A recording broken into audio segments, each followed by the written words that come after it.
Hi, this is Ron back here at the Blowing Rocks Preserve in Jupiter Island, Florida, the Hobe Sound. And you can easily find this on, with either Google Maps or Apple Maps.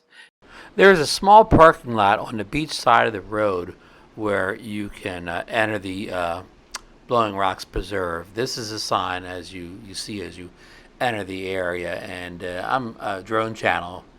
And unfortunately, it's a no drone zone here, and it also says no photo shoots either. But I had no problems filming with my GoPro. The park ranger saw me with it and said nothing to me. And just a quick reminder, this park closes at 4:30 p.m., so you want to get there early enough that you have time to, get down and see the blowing rocks on the beach. So here's a little map of, the facility here.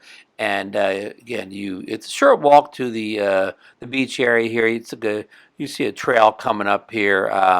In the pictures, and it's like a dirt trail, along to the beach. It takes maybe 3 to 5 minute walk to get to the beach, and there's some more signs and information about the area. So it's not too crowded here, at least when I came. There's like a kind of a boardwalk that you take to get over the dunes. And here's the steps down to the beach, so it makes it pretty easy access. I didn't see any handicap access, so beware of that. And here's this kind of like a sweeping view of the beach and the dunes here. And you walk south towards the blowing rocks here.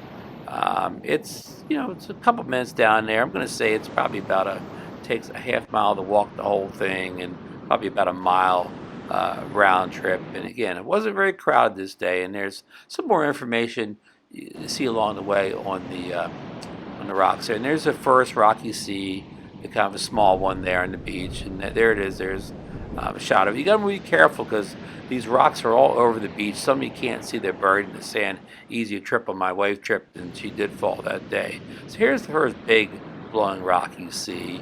And you see the holes in where the water blows through. Unfortunately, it's not high tide now, so you're not seeing any of the waves, the surf blowing through there and shooting they said up to 50 feet in the air at sometimes.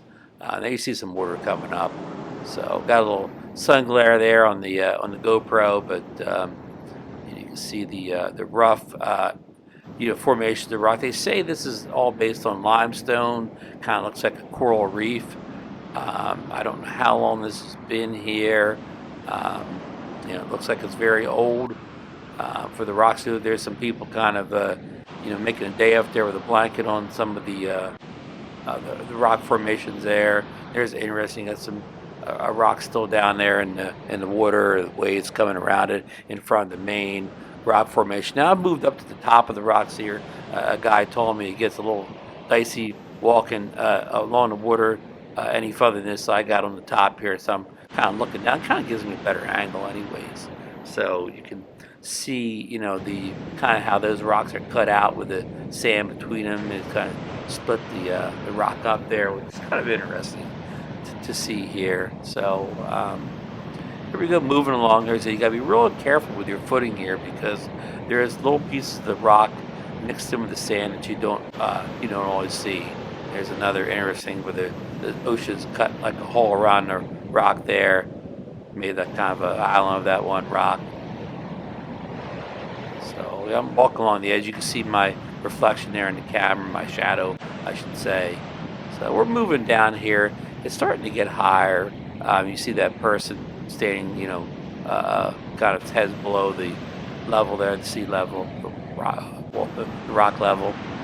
There's somebody walking along here, as you can see kind of how high I'm up at this point. She's kind of walking, kind of avoiding the waves and the rocks. And here's some more explorers down there, some more younger, more sure-footed people. Now you can really see how the rocks are overhanging here and the water's coming up. This is really getting to the good part down here. I'm sure this is where you're going to see the, that really big water shooting up through these things up to 50 feet in the air. There's a little water that has formed a little pond on top of the rocks there, the limestone.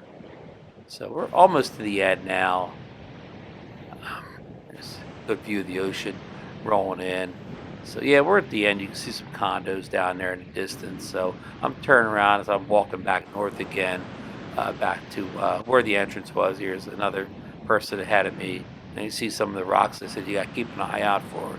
Easy to see some bird in the sand, not see some bird in the sand and trip here. So we're kind of getting some different views on the way back here. Of course, yeah, the lighting has changed here. And it actually looks a little more cinematic, I'll say here than on the way up. But yeah, this is really something to see, interesting. If you're in the area of Jupiter, Florida, I'd recommend you get over to Jupiter Island here in the Hobe Sound here and take a look at this. Try to get there at high tide so you can see the action.